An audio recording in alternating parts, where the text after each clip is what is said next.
함께 읽었던 이 말씀은 제 아들의 삶 가운데에서 겪었던 어느 한 사건을 성령께서 기록하시고 그리고 오늘을 사는 우리들에게까지 이 기록된 말씀을 통해서 말씀하는 메시지입니다.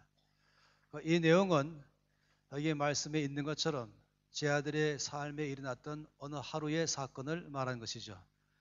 여기 하루는 이렇게 처음에 출발한 것처럼 어느 날 이렇게 말씀하는 것입니다.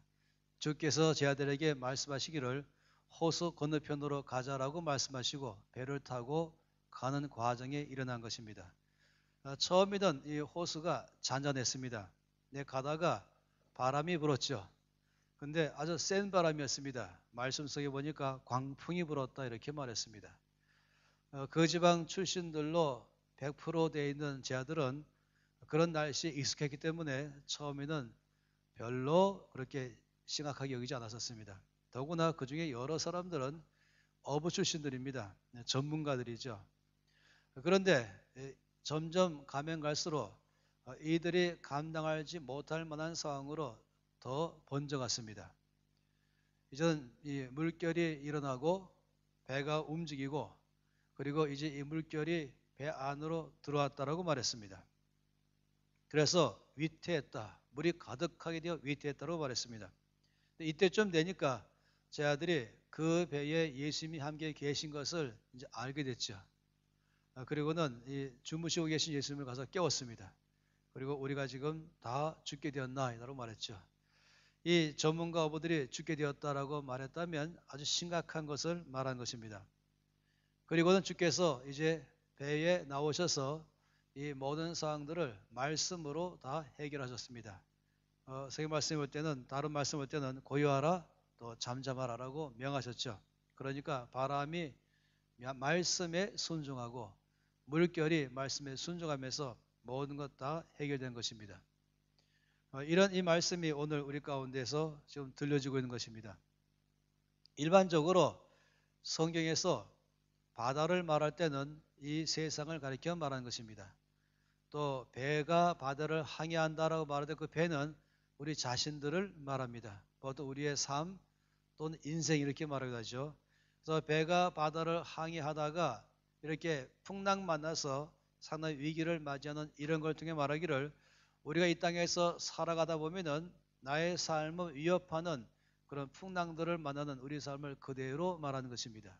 그래서 오늘 이 말씀을 보게 되면은 바로 오늘 우리들에게 동일하게 말씀을 하는 것입니다. 우리가 살다 보면은 우리가 전혀 예상치 못한 풍랑을 만날 수가 있습니다. 때로는 건강의 풍랑도 만나기도 하고 또 때로는 관계 속에서 풍랑도 만나기도 하고 또 때로는 재정 가운데서 만나기도 하는 것입니다. 이것이 개인의 삶에서도 일어날 수 있고 또 가정 단위로 일어날 수도 있고 때로는 우리가 기업이 있다면 회사 단위로도 일어날 수가 있는 것입니다. 또 교회 안에도 일어나지 말란 법이 없겠죠. 또 도시나 지역이나 나라까지라도 이런 풍랑 만날 수가 있는 것입니다. 또 때로는 전 세계 전체가 요즘 같은 이 글로벌 빌리지 시대에는 지구촌 전체도 풍랑 만날 수가 있는 것입니다. 이런 상황 가운데서 우리가 어떻게 반응하는 것이 올바른 것인가 하는 것을 이 말씀 안에서 잘 배울 수가 있는 것이에요. 질문이 좀 필요한데요. 이런 질문입니다. 예수님께서 배에 함께 타고 있을 때에는 그 배는 풍랑을 만날 수 있을까? 이런 것입니다. 예수님이 계실 때에도 풍랑을 만날 수 있을까? 또 다르게 말하면 예수를 믿는 사람의 삶에도 풍랑 만날 수 있을까? 그것도 이 삶의 위기까지 오게 만드는 그런 것, 절망 속에 들어갈 만한 그런 심각한 상황이 일어날 수 있을까 하는 것이. 또 다른 면으로는 예수님을 더 잘 믿기로 결정한 사람들, 또 더 헌신된 삶을 살기로 결정하고 살아가는 사람들, 그런 사람의 삶 속에도 풍랑은 만날 수 있을까라는 그런 질문입니다. 그리고 우리가 일반적으로 예상하고 싶은 답변은 아니요 라는 것이에요. 풍랑은 그런 사람에게 일어나는 것이 아니라 죄인들에게 일어납니다 생각하는 것이죠. 아니면 예수를 믿더라도 순종하지 않는 삶을 사는 사람에게 풍랑이 일어납니다라고 하기 쉬운 것입니다. 대표적인 예가 있죠. 바로 요나입니다. 하나님께서 요나에게 명확하게 니느웨로 가라고 말씀했지만 그는 고의적으로 다시스로 가는 배를 탔습니다. 그러니까 동쪽으로 가야 할 사람이 서쪽으로 지금의 이 스페인 지역으로 가는 배를 탄 것이죠. 그리고 이 배를 타고 지중해를 가다가 아주 엄청난 광풍을 맞이했습니다. 그 배는 상당히 큰 배였습니다. 그러나 그 배 전체가 위기 속에 들어갔죠. 모두가 다 그 풍랑을 해결하려고 했지만 갈수록 더 심각해졌습니다. 배에 있는 물건도 다 버렸지만은 또 각자들의 자기의 신들의 이름 부르면서 도움청했지만은 결국 아무 소용이 없었습니다. 나중에 가서는 결론 내리기를 분명히 이것은 누구 때문에 일어난 것 같다. 그래서 누구 때문에 이런 일이 일어난지 알아보자 하고서는 배에 있는 사람 다 모이게 만든 다음에 제비뽑기를 했습니다. 그랬더니 요나에게 딱 뽑힌 것이 거기 한 200명 넘은 사람들이었거든요. 모든 사람들이 다 요나를 바라봤습니다. 그리고 충격적인 말을 듣게 됐죠. 요나가 결론으로 말하기를 이 폭풍은 나 때문에 일어났습니다. 이 지금 이 어마어마한 이 어려운 환경의 이 상황은 위기는 나 때문에 일어난 것입니다. 내가 하나님의 말씀을 순종하지 않았기 때문에 이 일이 일어났습니다. 따라서 나를 바다에 던지면 이 모든 문제는 해결될 것입니다. 이 사람들은 깜짝 놀랐죠. 그렇지만 어떻게 던지겠어요? 그래도 이 문제를 해결해 보려고 애를 썼지만 더 상황은 악화되니까 결국 요나를 바다에 던졌습니다. 그런데 던지자마자 모든 상황은 정상으로 돌아왔습니다. 사람들이 그걸 보면서 놀랬죠. 요나의 삶을 보면서 하나님을 경험한 것입니다. 그래서 거기에 있는 수백 명의 사람들이 하나님 앞에 약속하기를 내가 육지에 가게 되면 내 우상을 다 버리고 오직 요나가 믿었던 그 하나님을 내가 믿겠습니다. 이런 일이 발생했던 것이에요. 우리는 이 사건을 너무 잘 알고 있어요. 그러다 보니까 이 풍랑을 만나기 시작하면은 나의 삶에서나 아니면 나의 가정이나 아니면 나의 기업이나 아니면 이 도시나 나라 전체 안에서 이런 이 굉장히 위기스러운 일을 맞이할 때에는 이런 것 때문에 자연적으로 그 방향으로 우리가 생각하게 되고 말하게 되고 그리고 또 행동하기 쉬운 것입니다. 제가 보니까 그런 관점이 보다 보니까 네 가지 중에 한 가지 이상씩을 할 수 있게 되는 걸 보게 됐어요. 첫 번째는 이런 풍랑이 일어날 때는 혹시 내가 과거에 지은 죄 때문에 하나님이 오늘 나를 심판하는 건 아닌가라는 생각을 갖는 것입니다. 어제나 아니면 지난주나 지난달이나 아니면 지난해나 아니면 10년 전 거라 할지라도 혹시 내가 지은 죄, 내가 회개했지만 그러나 주께서 이 죄에 대한 합당한 심판은 나에게 주는 것이 아닌가 이럴 때가 참 있는 것입니다. 어떤 사람은 그런 풍랑 만날 때에 제일 또 잘하기 쉬운 반응은 뭐냐면은 원망하는 것이에요. 이 풍랑이 누구 때문에 이런 일이 발생했는가? 이것을 일으킨 원인 제공자가 누군가?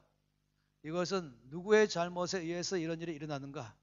하면서 모든 걸 다 그쪽으로 비난의 화살을 돌리는 것입니다.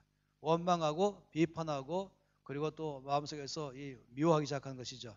저 사람만 아니었다면, 저 일만 없었더라면, 저 사람만 잘했더라면, 저 일만 전 해결됐더라면 이런 일은 일어나지 않았을 것이다 하면서 그 모든 이 원망이 그쪽으로 가는 것이에요. 아주 상당히 사람들이 빨라가지고 굉장히 빠른 속도로 이 두 번째 방향으로 가기 쉬운 것입니다. 또 어떤 경우는 세 번째로 가기도 쉽습니다. 그것은 뭐냐면 자기 연민에 빠진 것이에요. 왜 나만 이렇게 어려움을 당하는가? 좀 믿어보려고 그러는데 더 헌신돼 보려고 하는데 더 저 앞에 가까이 하려고 하는 나의 삶에 왜 이런 일들이 일어나는가? 지난번도 어려워서 겨우 넘어갔는데 또다시 온단 말인가? 저기 나보다 믿음 없는 저 집사는 훨씬 나보다 잘 사는데 왜 나만 이러는가? 하면서 자기 자신을 불쌍히 여기는 마음 갖기 쉬운 것이에요. 그리고 네 번째는요. 마지막 순간에 뽑아내는 칼입니다. 그 뭐냐면 하나님께 원망하는 것이죠. 하나님 왜 저에게 이렇게 어려운 일을 주십니까? 내 마음속에 떠오르는 질문이 하나님은 나를 사랑하시는가? 근데 내가 지금 겪고는 이 풍랑 때문에 답변을 못하는 것이에요. 하나님은 전능하신가? 답변 못하죠. 하나님은 내 상황을 알고 계시는가? 답변 못하는 것입니다. 이것이 더 심각해지면은 이 마음이 쭉 가라앉게 되고 소위 많이 말하는 시험에 빠지기 시작하는 것입니다. 제가 쭉 관찰해 보니까 이 네 가지 중에서 한 가지 또 어떤 사람은 두 가지 어떤 사람 세 가지, 심각한 사람 냈다 가는 사람이 있는 것입니다. 자기 정죄감에 빠지거나 죄책감에 빠지거나 아니면 누구를 원망하거나 아니면 자기 연민에 빠지거나 아니면 하나님을 의심할 때가 있는 것입니다. 오늘의 말씀 보면은 풍랑 만날 때에 어떻게 반응하는 것이 올바른 반응하는 것인가에 대해서 우리 가운데 잘 보여주고 있는 것입니다. 주께서 이제 이 배 위로 나오셔서 모든 상황들을 다 보셨죠. 주께서 보실 때도 심각한 상황이었습니다. 왜냐하면 우리가 다 죽게 되었다고 말할 정도로 엉망이죠. 이미 배 안에 물이 가득하게 들어왔다고 말하고 있고 배는 막 흐르기 시작하는 것이고 그리고는 바람은 심하게 불지 않습니까? 여러분 이 갈릴리 호수는 갈릴리 바다라고도 말하죠. 왜냐하면 바다라고 말할 때 쓰는 이유는 넓다 하는 것 때문에 쓰는 것입니다.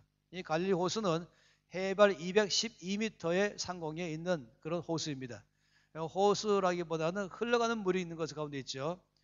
이제 이 갈멜산에서부터 시작해서 내려오는 이 물이 그 안으로 흘러와서 요단강 거쳐가면서 흘러오고 또 흘러가면서 마지막에 사해바다로 가서 사해바다는 끊어버린 거죠. 근데 얼마 넓으냐면은 폭이 13km고 길이가 21km입니다. 굉장히 넓은 그래서 바다라고도 보통 말하고 있는 것이에요. 제가 갔을 때 이 선상 예배를 드리는데 얼마나 바람이 그때도 뭐 그때는 여기에 비하면 아무것도 아니지만은 제가 마이크를 잡는데 서 있지 못해서 한 손은 꽉 난간을 잡고 겨우 버티면서 설교할 정도로 이거 평상시 날씨래요. 근데 이때는 아주 심한 것이죠. 주님께서 나오셔서 말씀으로 모든 상황들을 다 해결하셨습니다. 그 다음에 주님께서 이제 이들에게 말씀하신 게 있죠. 만약 그 말씀하신 것이 죄 때문에 일어났거나 아니면은 죄에 대한 심판을 알았더라면 주께서 설명했을 것이에요. 여러 가지 이 하나 둘 셋 네 개에 대한 이 반응했다면 아마 거기에 따라서 주께서 해결했을 것입니다. 그런데 주님은 전혀 의외의 질문을 말씀하신 것입니다. 그것은 너희 믿음이 어디 있느냐라고 주께서 말씀한 것입니다. 그러니까 아까 우리가 봤던 네 가지의 반응과는 전혀 다른 입장에서 말씀하는 것입니다. 너희 믿음이 어디 있느냐. 오늘 저는 이 질문에 우리가 지금 마음을 기울이기를 바라는 것이에요. 이 너희 믿음이 어디냐 말씀하는 것은 첫째 이것입니다. 너희 믿음의 현 주소가 어디냐 이렇게 말하는 것이에요. 이 말씀 그대로 본다면 Where is your faith? 너희 믿음의 현 주소가 어디냐 이렇게 말합니다. 무슨 말입니까? 여러분 우리는 모두가 다 예수 그리스도를 믿는 그리스도인입니다. 제가 가끔씩 당신의 종교는 무엇입니까 말할 때에 마지못해서 제가 기독교라고 하지만 제가 왜 마지못해서라고 말하냐면 제가 종교인이 아니거든요.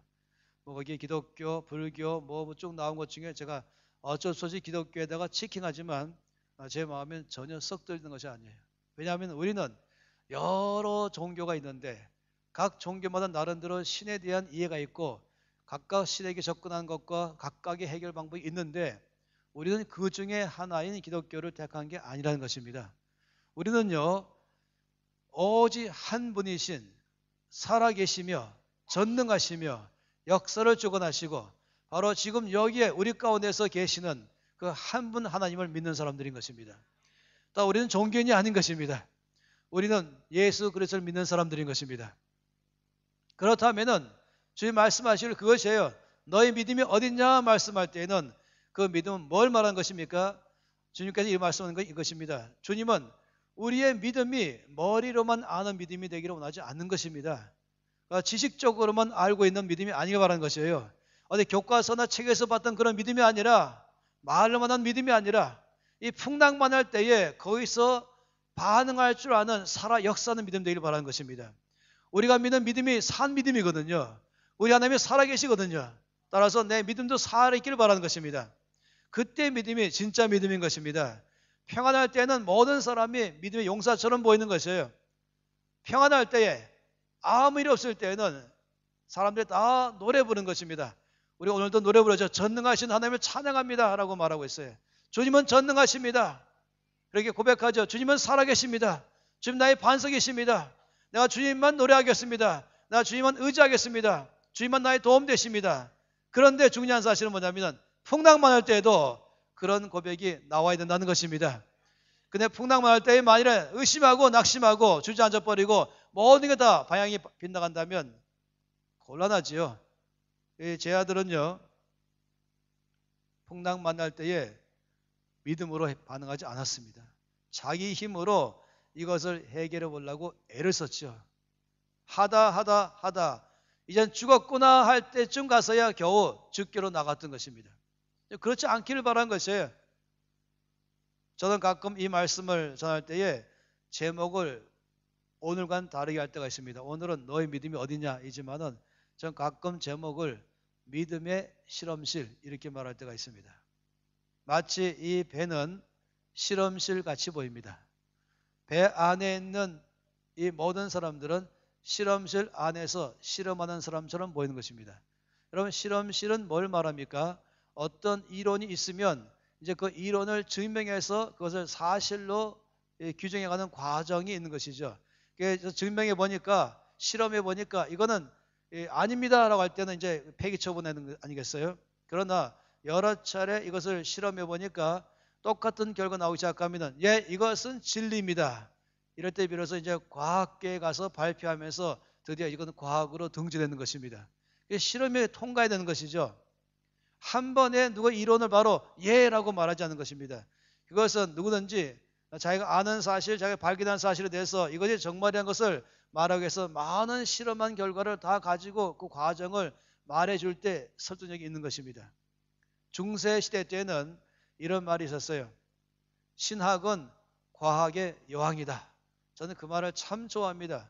그건 뭘 말하냐면 이 신학, 우리 믿음은요, 이 안 보이는 영적 세계에서 대한 것이기 때문에 그거는 실험이 가능하지 않습니다. 이렇게 말한다면 그건 잘못된 것이에요.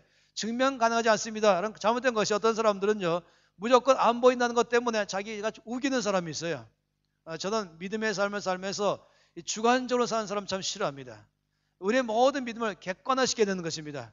나도 인정하고 남도 인정할 수 있는 삶을 살아야 되는 것이에요. 어떤 사람은 나는 성령 충만합니다 말하는데 다들 말하기를 저게 충만하면 안 믿겠다 이렇게 말하는 사람도 있어요.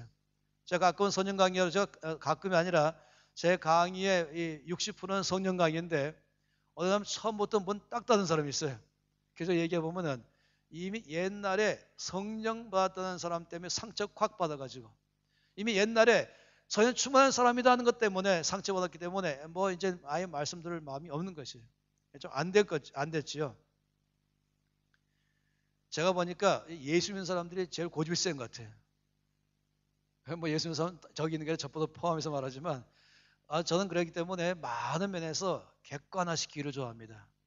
그러니까 남도 알고 나도 알 수 있는 증명하기를 바라는 것입니다. 우리의 모든 믿음은 증명돼야 되는 것입니다. 여러분 생각해 보세요. 이제 예수 믿는 사람이 풍랑만 할 때에 똑같이 거기서 원망하고 낙심하고 두려워하고 화내고 비방하고 그리고 쭉 가라앉아 가지고 인생의 삶을 포기할까 말까지 하고 있다고 한다면 예수 안 믿는 사람이 그 사람 바라보면서 뭐라고 말하겠습니까? 저 사람은 종교인 이렇게 말하겠죠.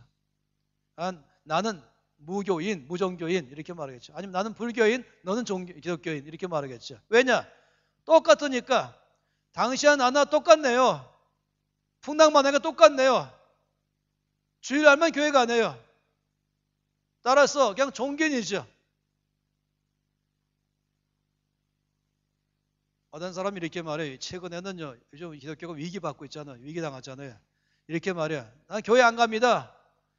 예수 믿는 사람이나 안 믿는 사람이나 똑같아요. 이렇게 말하니까 나 교회 안 갑니다. 근데 요즘은 더 심해요. 교회 가지 마세요. 이렇게 말해요. 또 이제는. 왜냐하면 예수 믿는 사람은 더 나빠요. 이렇게 말하고 있어요. 저 화가 나는 거예요. 분노하는 것이죠. 어째 우리 하나님은 이렇게 모독하셨을까? 풍랑만 날 때에 거기서 남들처럼 화내고 남들처럼 원망하고 남들처럼 비방하고 남들처럼 두려워하고 남들처럼 낙심하고 남들처럼 쭉 가라앉기 시작한다면 그러면 세상은 우리를 통해서 예수님 만나기 어렵습니다. 그러나 풍랑 만났을 때에 오히려 이 모든 문제를 해결하시는 주 앞에 가까이 가기 시작하며 내 믿음을 선포하기 시작하며 주님의 살아계심을 고백하기 시작하며 아버지 이 상황 가운데 임하셔서 이 풍랑을 해결하셔서 모든 사람들이 나를 보면서 당신을 보게 해주시옵소서. 주님께서 살아계심을 이 가운데서 보여주시옵소서. 주님은 살아계십니다.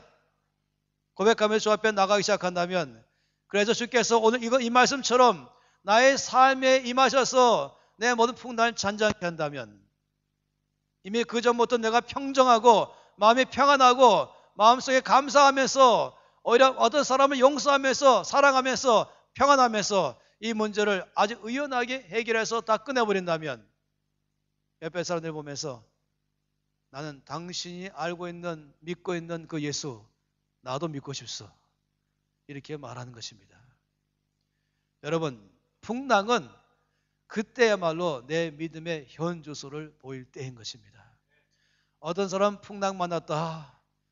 사람 때문에 사건 때문에 환경 때문에 내 인생의 삶을 다 흔들 만한 그런 풍랑 만날 때에 아까 말한 것처럼 막 화를 내고 원망하고 미워하고 불평하고 막 그러면서 또 자기는 쭉 가라앉으면서 자기 안에 낙심해 가면서 두려워하면서 좌절에 빠지는 것 이것이 아니라 그럴 때 오히려 주님의 주 앞에 말하기를 이 풍랑은 오히려 드디어 내 믿음을 보여줄 때다.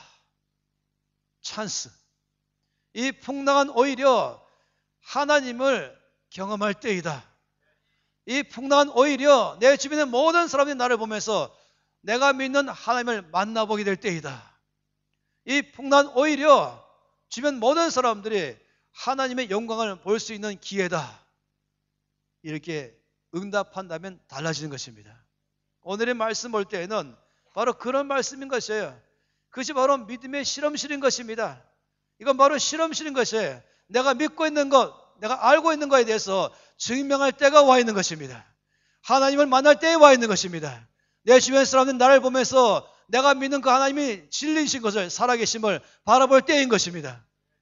따라서 풍랑 만나면요, 이 말씀에 예수 바라고 시작한다면 풍랑 만나면 뭐라고 해야 될 것입니까? 아이고 왜 나만 이렇게 하지 마시고 풍랑 나올 때는 웰컴, 웰컴 풍랑 하십시오. 두 번째, 땡큐, 아버지 감사합니다. 범사에 감사하라. 범사에 감사하라. 풍랑 빼고 이것입니까? 범사라면 풍랑 포함됐습니까?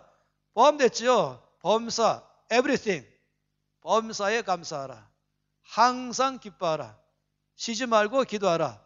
이는 너희를 향하신 아버지의 뜻이니라. 범사에 불평하고 항상 염려하고 쉬지 말고 낙담하면 이는 너희를 향한 마귀의 뜻이니라. 아시죠? 여러분 우리는 풍랑은 오히려 예수 그리스도를 경험할 때에 와 있는 것입니다. 우리의 믿음을 보여줄 때에 와 있는 것입니다. 나의 하나님의 말로만 하는 하나님이 아니라 내 믿음이 말로만 하는 것이 아니라 나는 어떤 종교인을 택한 그 종교인이 아니라 나는 오직 한 분 진리이신 그분을 살아계신 분을 믿는 것을 드디어 증명할 때가 왔구나. 풍랑은요 우리가 환영해야 됩니다. 여러분 풍랑 만나본 경험이 계시죠? 아마 풍랑 만나본 경험이 안 계실 만큼의 기적의 사람이 계십니까? 혹시 그런 분 계신다면 죄송하지만 제가 말씀드릴게요. 기대하세요. 곧 올 겁니다. 저 오늘 여러분에게 위로의 말씀 못 드려 죄송해요. 뭐냐면 다시는 풍랑이 없을 것이면 이런 말 안 하겠어요. 여러분 저 죄송하지만 여러분 또 풍랑이 올 겁니다. 죄송하지만 또 와 이렇게 하지 마세요. 아 힘들었는데 옛날에는 힘들었지만 이제는 내가 해보겠다. 풍랑과 내가 맞짱 떠보겠다. 풍랑이 오면은 먼저 어떻게 하라고요? 웰컴 풍랑. 두 번째 어떻게 하라고요? Thank you Lord. 그 순간부터 이미 주도권이 나한테 와 있습니다. 야 이때말로 내 믿음을 보일 때이며 이때말로 이 말씀에서 제자들이 만났던 그 예수님, 무디가 만났던 그 예수님, 스포츠에 만났던 그 예수님 내가 만나겠다. 그것은 내 믿음이 자라나게 하는 것입니다. 제가 한 가지 여러분 팁 드리고 싶은 게 있어요. 팁이 뭐냐면은 고린도서 10장 13절 말씀에 사람이 감당치 못할 시험당함을 주님은 허락하지 아니하시다. 그래서 God is faithful. 하나님은 미쁘시다. 그래서 우리가 감당하지 못할 시험당함을 허락하지 아니하신다. 아무리 어떤 원인으로 왔다 할지라도 하나님께서 마지막에 컨트롤하시는 것입니다. 이게 우리를 일단 붙잡아줘요. 따라서 어떤 것이 와도 젖지 않은 건 내 능력 미치구나. 감당할 수 없는 건 아니고 내가 컨트롤할 수 있구나. 먼저 아시면 좋겠어요. 따라서 여러분 기억하세요. 풍랑 오면 첫째, 웰컴 풍랑. 둘째, 땡큐 로. 세 번째, 주님 드디어 때가 왔습니다. 제가 믿음을 보이겠습니다.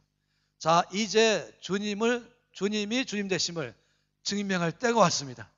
그러니까 나도 증명하고 우리 주님도 증명하고 그러면 온 땅이 증명되는 이 기회에 와 있습니다. 드디어 주께서 영광 받을 때가 왔구나. 여러분 요한복음 말씀 보니까 나면서 소용된 사람 가지고 이 히브리인들은 토론이 많아요. 아시죠? 토론 무지 많기 때문에 탈무드를 보세요. 토론 문화예요. 무슨 토론하는지 아세요? 맨날 토론하는 게 뭐냐면 이 친구가 소용된 것이 자기 죄 때문이냐 부모 죄 때문이냐. 자기 죄 때문이라면 말도 안 된다. 어떻게 태어나면서 또 소경이냐. 부모 죄 때문에 또 말이 안 된다. 왜 부모 때문에 얘가 또 소경이냐. 이게 토론이에요. 한참 토론을 가지고 제 아들이 왔어요. 주님, 이 사람의 소경이 누구 때문입니까? 자기 죄 때문입니까? 부모 죄 때문입니까? 주님 답변은 뭡니까? 동문서답 하셨어요. 주님의 영광을 드러낼 때다 라고 말씀했습니다. 주님이 주님 되심을 드러낼 것이다. 여러분 이 각도가 필요한 것이에요. 누구 때문이냐? 나 때문이냐? 너 때문이냐? 이렇게 하지 마시고 이때야말로 우리가 믿음을 보일 때이며 이때야말로 정말 내가 믿고 의지하던 그 예수 그리스도를 나의 삶에 경험할 때인 것이며 이때야말로 내가 믿는 예수 그리스도를 나를 아는 주변 사람들에게 보여줄 때인 것이며 이때야말로 모든 주변 사람들이 나를 통해서 주님을 만날 때인 것입니다. 하나님의 영광이 드러날 때인 것입니다. 이것이 바로 여기 중요한 사건인 것이 내 믿음이 어딨냐 말씀할 때는 바로 풍랑 만날 때에 그때에 주 앞에 보이는 그 믿음. 여러분 아세요? 예수 막 믿기 시작하면은 제가 아는 게 있어요. 예수를 막 믿기 시작하면은 토요일쯤 되면은 문제가 좀 발생해요. 별 큰 것도 아닌데 그것 때문에 기분 나빠하는 것이 이게 어떤 영향이 주냐면 주일날 교회 안 가고 싶어하는 마음이 생기는 것이 토요일 날은 무사히 보냈으면은 주일날 교회 가기 전에 또 한번 문제 발생해요. 그래갖고서 어떤 사람이 이렇게 말해요. 내가 지금 교회 갈 마음이 나냐? 뭐 이렇게 하죠. 기도합시다 여러분. 내가 지금 기도할 기분 나냐? 이렇게 말하는 거지. 예배 드릴 사람 내가 지금 예배할 때냐? 이렇게 말하는 거지. 그럼 뭐 때입니까? 좀 낙심할 때라는 거예요. 그 사람은. 좀 불평할 때라는 것이 기분 나쁠 때라는 것이죠. 그때가 바로 믿음 보일 때인 것입니다. 뭐 예수님 잘 믿는 사람은 또 그런 일 없습니까? 또 있어요. 근데 여러분 항상 그때마다 기억하시 바랍니다. 내 믿음이 어디 있느냐. 그때말로 내 믿음을 보일 때이구나. 이때말로 정말로 내가 예수 그리스도를 만날 때이구나. 이때말로 내 믿음이 자라날 때이구나. 이때말로 주변 사람 나를 보면서 하나님의 살아계심을 그들이 다 목도할 때이구나. 할렐루야. 여러분 그렇기 때문에 평안할 때도 용사처럼 고백하지만 풍랑 때에도 용사처럼 고백하십시오. 성경 말씀 볼 때에 내 믿음이 어디 있냐 말씀할 때에 두 번째는 이것입니다. 내 믿음의 기반이 환경 위에 있냐 아니면 말씀 위에 있냐. 여러분 원래 믿음이라는 것은요. 아시죠? 로마서 10장 17절 말씀 보니까 그러므로 믿음은 들음에서 나며 들음은 그리스도의 말씀으로 난다. 믿음은 원래 말씀을 듣고 반응하는 게 믿음인 것입니다. 믿음은요 느낌으로 하는 게 아니에요. 가슴에 불이 있으면 믿음이 있고 없으면 믿음 없는 그런 문제는 아닌 것이에요. 믿음은 보는 것 따라 하는 것도 아닌 것이에요. 믿음은 환경에서 나오는 것도 아닌 것이에요. 믿음은 말씀에 반응하는 게 믿음인 것입니다. 베드로에게 깊은 데로 가서 그물을 내려 고기를 잡으라 말씀했을 때 베드로가 뭐라고 응답했습니까? 선생님, 제가 적어도 이 바다와 배와 고기에 대해서는 제가 전문가입니다. 선생님은 제가 듣기로 목수라고 들었습니다. 그래서 나무를 가지고 각종 모양 만드는 전문가로 들었습니다. 죄송하지만 이 바다와 고기와 그물에 관해서는 제가 전문가입니다. 전문가인 제가 말씀드리긴 하는데 안 됩니다. 이미 제가 전문적 지식과 기술을 다 사용해서 밤새도록 다 해봤거든요. 여기저기 기분 나신데 이 방법 저 방법 다 써봤어요. 따라서 제 경험으로 말씀드리는데 안 됩니다. 제 생각으로 말씀드리는데 안 됩니다. 한국 사람은 제일 잘 쓰는 말. 제 느낌으로 말씀드리는데 안 됩니다. 한국 사람들은 I feel 이렇게 말하고 서양 사람은 I think 이렇게 말해요. 아시죠? 그런데 베드로가 그렇게 말 안 했어요. 제가 밤새도록 제 기술과 제 경험과 제 지식과 제 힘을 다 사용해도 한 마리도 못 잡았습니다. 그러나 뭐랬습니까? 말씀에 의지하여 그물을 내리겠습니다. 이게 참 보통 일이 아닌 것이에요. 말씀에 의지하겠습니다. 지금 내 경험에 의지하면 못 내려요. 내 생각을 따라가면 못 내리는 것이에요. 내 지식 따라가면 못 내리는 거예요. 내 느낌으로 못 내리는 거예요. 그런데 이 내리는 게 어디냐? 말씀에 의지하여. 이 중요한 문제거든요. 지금 이 사건은 첫 출발은 말씀으로 시작했습니다. 주께서 제 아들에게 말씀하기를 배를 타고 건너가자 해서 그 말씀 따라서 출발했습니다. 그 말씀 따라 출발하는데 가다 도중에 돌발 사태가 발생한 것이에요. 예상치 못한 일이 발생한 것이에요. 근데 그 순간에는 이들이 어떻게 반응했습니까? 환경이 반응했습니다.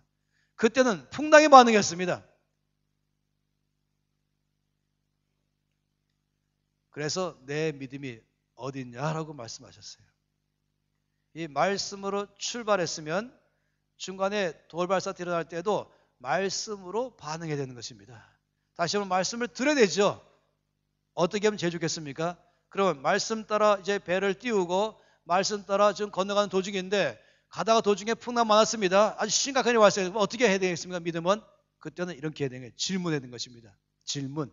주님, 이 상황 가운데 저희 가운데 무슨 말씀하기를 원하십니까? 이 질문. 그래서 이 질문을 보통 뭐라고 말하면 $1 million question. 물론 뉴질랜드 달러도 괜찮죠, 요즘은요. $1 million, 100만 불짜리 질문. 다시 말하면 주님, 이 상황 가운데 무슨 말씀하기를 원하십니까? 여러분, 저는요, 제가 이 질문을 아주 오래전에 배웠습니다. 그리고 이 질문 때문에 제가 풍랑 중에서 살아났습니다. 풍랑 중에서 막 두려워하고 낙심하고 원망하고 그리고 좌절에 빠지고 침체에 들어가서 쭉 가라앉지 않고 그 풍랑 속에서 제가 정확한 반응할 수 있는 것은 바로 이 질문 때문이었어요. 주님, 이 상황 가운데 저에게 무슨 말씀하기 원하십니까? 그리고 그 말씀 따라 제가 반응한 것입니다. 욥기 38장 1절 말씀 보니까 여호와께서 폭풍 가운데에 욥에게 말씀하셨다. 우리 하나님은요, 우리가 귀만 기울인다면 풍랑 중에서 지금 내가 정신이 없어갖고 야 살까 죽을까 이제 나는 끝났다 할 만한 가장 최악의 상황권에서라도 아버지 저에게 이 상황권에 말씀해 주세요라고 할 때에 들을 수 있는 것이에요. 여러분 아주 오래된 사람은 듣는 게 아니라 비록 예수를 어제 만났다 할지라도 지난주에 만났다 할지라도 누구나 예수를 만났으면 그 성경에 계시기 때문에 주님 이 상황 가운데 저에게 무슨 말씀하기 원하십니까? 이 질문만 던지면 바로 말씀하기 시작하는 것이에요. 이제 여러분의 두 번째 말씀드린 것이에요. 제가 보니까 풍랑 만나면 그런 질문할 시간 다 잊어버려요. 그냥 막 부딪히면서 두려워하고 낙심하고 화를 내고 불평하고 비방하고 원망하고 쭉 가라앉기 시작하는 것이에요. IMF를 맞이해서도 보니까 다 그렇게 하고. 제가 보니까 참 안타까운 것은 예수 안 믿는 사람들이야 뭐 반응할 줄 모르니까 그렇게 하는 게 당연하 치더라도 예수 믿는 사람까지도 그 상황에 그렇게 반응하는 걸 보고 놀란 것입니다. 풍랑 만날 때에 전화 거십시오.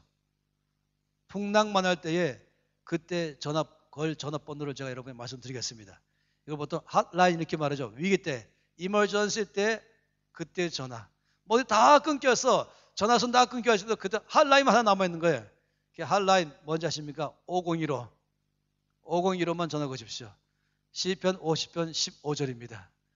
환난 날에 나를 부르라. 내가 너를 건지리라. 네가 나를 영화롭게 하리라. Call unto me in the Christ. 환난 날에, 환난 속에 있을 때, 가장 어려울 때, 난 죽었구나라고 말하면서 올 때에 내 마음이 지금 두려워하기 시작하고, 두려움이 막 밀려오기 시작하고, 낙심이 밀려오기 시작하고, 내 상황을 컨트롤 못할 만한 상황이 벌어질 때, 그때가 환난 날이, 그때 뭘 어떻게 합니까? 그때 나를 부르라. 주여! 주여! 부르는 것이에요. 환난 날에 나를 부르라. 전화번호 몇 번이라고요? 5015 기억하세요. 5015. 그래서 5015 잊어버릴 분은 제가 그래서 또 한 전화 더 드리겠습니다. 3303. 그건 예레미야 33장 3절입니다. 거기 뭐라는지 아십니까? 너는 내게 부르짖으라. 내가 내게 응답하겠고 또 내가 알지 못한 크고 비밀한 일을 내게 보이리라. 3303 아시죠? 5015 3303. 제가 제일 선호하는 번호가 3303인데 이때까지 전화번호를 추주할 때마다 제가 매번 트라이했는데 한 번도 선택된 적이 없습니다. 누가 가요? 다 가져갔어요. 3303은 한 번도 안 됐어요. 근데 제가 한 번은 트라이했더니 5015가 당첨됐습니다. 그래서 썼어요. 아니 몇 년간 썼는데 어느 날 제가 이걸 번호를 바꿔 그랬어요. 생각해보니까 지금 저한테 전화 걸잖아요. 사람들이. 저한테 501을 거는 거예요. 가만히 생각하니까 나한테 걸 게 아닌데. 그래서 제가 바꿔버렸어요. 즐겨 걸어라. 그래서 제가 요즘 제 번호가 2040이에요. 2040 뭔지 아시겠죠? 내가 2040년까지 나의 인생을 주께 승부하겠다. 2040년 제 나이가 21살 될 겁니다. 들을 끼는 자만 들으십시오. 어쨌든 지금부터 적어도 그렇다면 아마도 26년간은 제가 또 앞으로의 삶에 대한 계획을 미리 세우는 것이죠. 어쨌든 여러분 이 풍랑 만날 때에 내가 주의 뜻을 따라 잘 살아가다가 예상치 못한 일이 발생할 때 그때는 바로 핫라인을 사용하셔서 환난 날에 나를 부르라. 내가 너를 건지리라. 그래서 네가 나를 영화롭게 하리라. 왜 그런지 아십니까? 아까 말씀한 것처럼 그 환난 속에서 주께 부르짖으니까 왜냐하면 그때말로 내 믿음을 보일 때인 것이며 내 믿음이 살아있는 믿음을 보일 때인 것이며 그때 바로 주님을 만날 때인 것이며 그래서 나의 믿음이 전하기 시작하는 것이며 내 주변 사람 나를 보면서 당신이 믿는 그 하나님은 살아계시군요. 그분만 진정한 신이시군요. 내가 그분을 만나고 싶습니다. 그러면서 주님을 영화롭게 하기 시작하는 것입니다.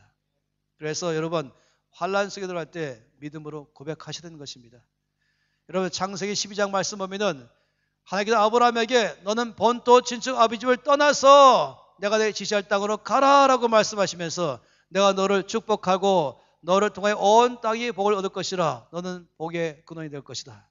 이 약속의 말씀 따라서 그지 12장 1절, 2절, 3절인데 12절 4절 말씀 보니까 이에 아브라함이 여호와의 말씀을 쫓아갔고 라고 말했어요. 말씀을 따라서 갔어요. 다시 말하면 믿음으로 시작했죠. 드디어 그 말씀 따라서 이 사람과 온 가족이 드디어 가나안 땅에 도착했어요. 살기 시작했어요. 살다가 보니까 그 땅에 기근 들었다 이렇게 말했어요. 이 창세기 12장 10절 말씀에 그 땅에 기근이 들었다.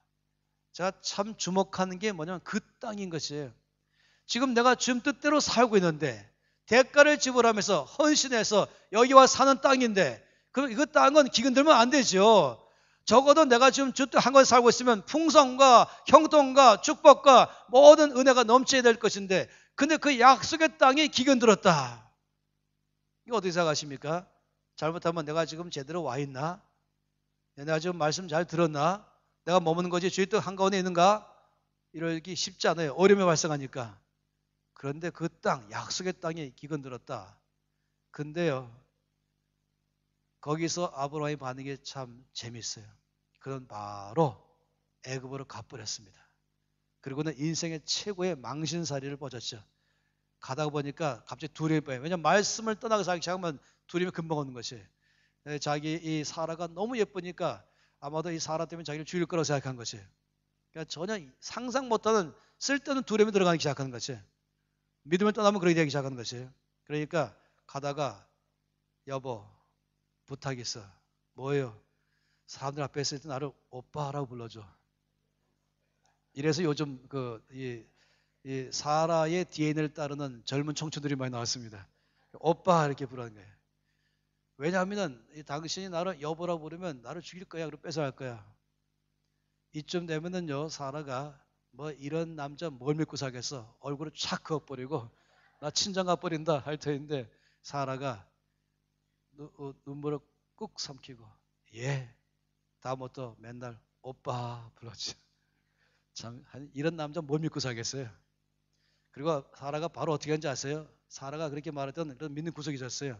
친정아버지한테 바로 갔죠. 친정아버지는 누굽니까? 하나님 아버지입니다. 이럴 때 아브라함은 하나님은 장인어른 되시는 것입니다. 바로 친정아빠한테 다 말했어요. 그 바람에 거기 말씀하니까 일이 터졌잖아요.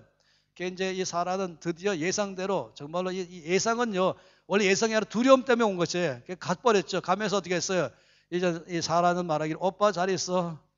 그리고 또 아브라함은 누이야 잘 가. 그리고 또 거기서 지창금 받아서 부자 됐어요.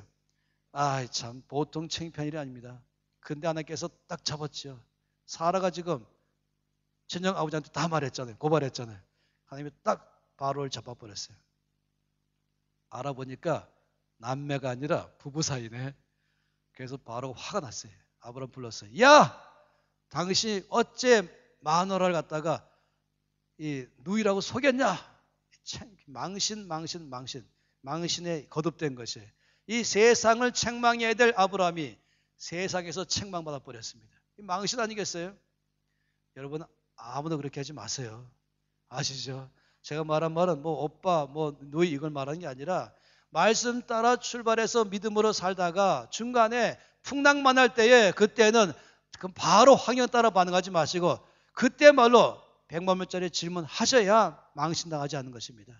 아버지 이 상황 가운데 저에게 무슨 말씀하기를 원하십니까? 이 질문 던지고 아버지 주님 전능하십니다. 살아계십니다. 신실하십니다. 은혜로우십니다. 이 상황 가운데 주께서 주님 되심을 증명해 주시옵소서. 주님을 경험하기 원합니다. 여러분 믿음은요 하나님을 경험하게 만드는 것이에요. 왜냐하면 제가 믿음을 뭐로 잘 비유하냐면 전기 스위치에 비유하는 것이에요. 여러분 파워는 어디까지 와 있습니까? 여기까지 충분하게 파워풀 와 있어요. 근데 디스커넥트 되어 있는 것이죠. 근데 스위치를 딱 누르는 순간에 순간적인 커넥팅 파워가 즉시로 와버린 것입니다. 하나님의 능력은 항상 여기에 와 있는 것입니다. 하나님이 어서 여기 와 계신 것입니다. 그러나 내가 그 하나님을 고백할 때에 그 하나님을 내가 경험하기 시작하는 것이에요. 놀랍지요. 이 믿음은 전기 이 수도꼭지 같은 것이 물은 이미 꼭지까지 충분하게 와 있습니다. 내가 꼭지를 든 순간에 물이 콸콸 나오는 것처럼 믿음은 이미 여기 계시는 하나님의 능력을 나의 삶에서 경험하게 만들어 주는 것입니다. 예수님께서 말씀하시기를 내 믿음대로 될지어다. 늘 주님의 능력은 믿는 자의 믿는 순간에 그 사람에게 커넥팅 돼버린 것이에요. 참 놀랍죠. 온 땅에 여러분 생각해 보세요. 예수님은 모든 사람의 구주이십니다. 그럼 모든 사람이 다 구원받은 건 아닌 것입니다. 구원받지 않은 사람 때문에 예수님 구주가 아니십니까? 여지 예수님은 구주이십니다. 근데 어떤 사람은 왜 구원받았고 그 구원을 경험하는 것입니까? 믿으니까. 믿는 순간에 예수님은 나의 구주가 되신 것입니다. 안 믿으면 예수님은 구주이지만 내 삶에 경험하지 못하는 것이에요. 십자가는 능력이 있는 것이죠. 그럼 모든 사람 다 십자가 능력을 경험하는 건 아닌 것입니다. 누가 경험합니까? 믿는 순간에 그 십자가 능력이 나의 것으로 경험되기 시작하는 것입니다. 근데 안 믿으면 십자가 능력이 있지만 그 사람의 능력이 없는 것입니다. 마찬가지 온 우리의 믿음은 바로 항상 내 곁에 계시는 주님의 능하심을 나의 것 되게 만드는 능력인 것입니다. 그래서 여러분 내 믿음이 어디냐 중요한 것이에요. 믿음을 보일 때인 것입니다. 풍랑은 믿음 보일 때인 것입니다. 풍랑할 때 주 앞에 말하십시오. 먼저 풍랑 보고 말하시고 웰컴 풍랑. 땡큐 로. 아버지 감사합니다. 드디어 내 믿음 보일 때에 와 있습니다. 드디어 주님을 만날 때에 와 있습니다. 드디어 주님이 온 땅에서 영광 받을 때에 와 있습니다. 여러분 풍랑은 내 믿음이 자라나며 풍랑은 주님이 드러나며 풍랑은 간증거리 되기 시작한 출발인 것입니다. 할렐루야. 그러면서 우리는 앞으로 내 믿음이 어디냐 말씀을 기억하시면서 우리의 믿음을 풍랑 중에서 드러내기를 바랍니다.